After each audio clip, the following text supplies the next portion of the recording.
Can you explain the difference, please, between a third dose and a booster dose, if there is one? And as in, will people being offered an additional dose of a COVID-19 vaccine outside of the clinically, extremely vulnerable group be offered a third dose with the same amount of vaccine in it, or a third dose with a smaller amount of vaccine in it? And we need it answered in English and French, please.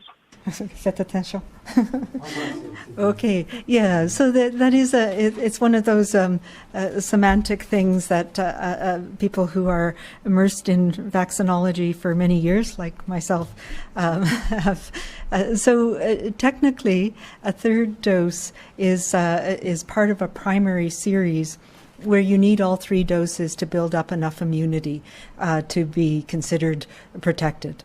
And for people who have severe immune compromising conditions, whether it's because you're taking certain medications, whether you have certain hereditary conditions that affect your immune system, whether you're on cancer treatment, these are the types of people who may not get a good response from 2 doses of the COVID vaccine. So a third dose in that case is part of the primary series.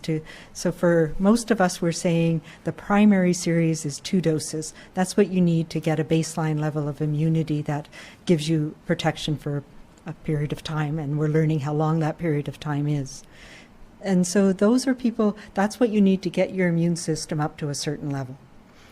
A booster dose, on the other hand, is when your immunization is up to a certain level, and over time it goes down.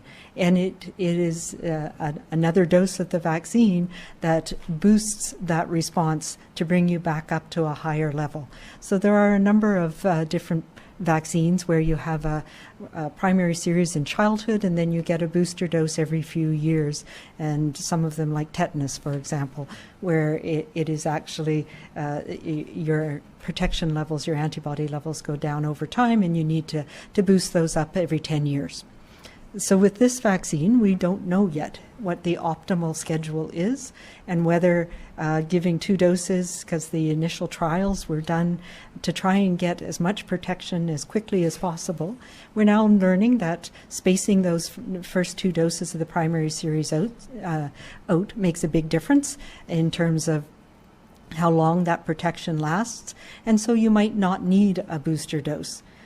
On the other hand, we are also learning that this virus doesn't replicate and change and mutate as fast as some things like influenza. So it may be that that third dose, what we're now calling a booster dose, boosts your response enough that it gives you longer lasting protection. And it may be in time that the primary series will change. It'll change to you have a dose at day 1, and then you have your second dose in the primary series at 6 months or later.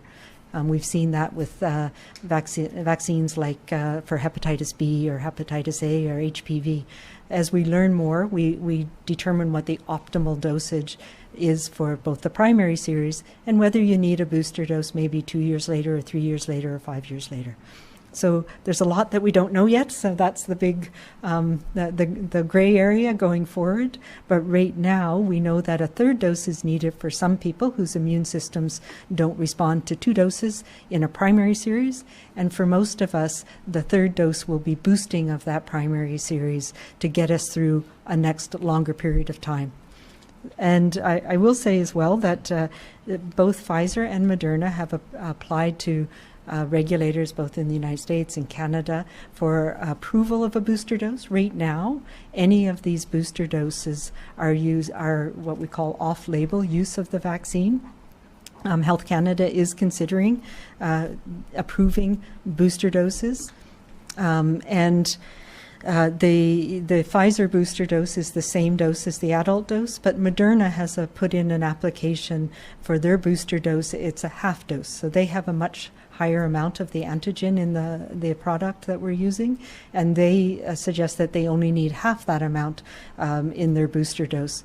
But right now, particularly for these populations that we're recommending get this booster dose in the next few months, so people over age 70, Indigenous people, healthcare workers who were immunized early, a full dose of an mRNA vaccine is the recommendation for now.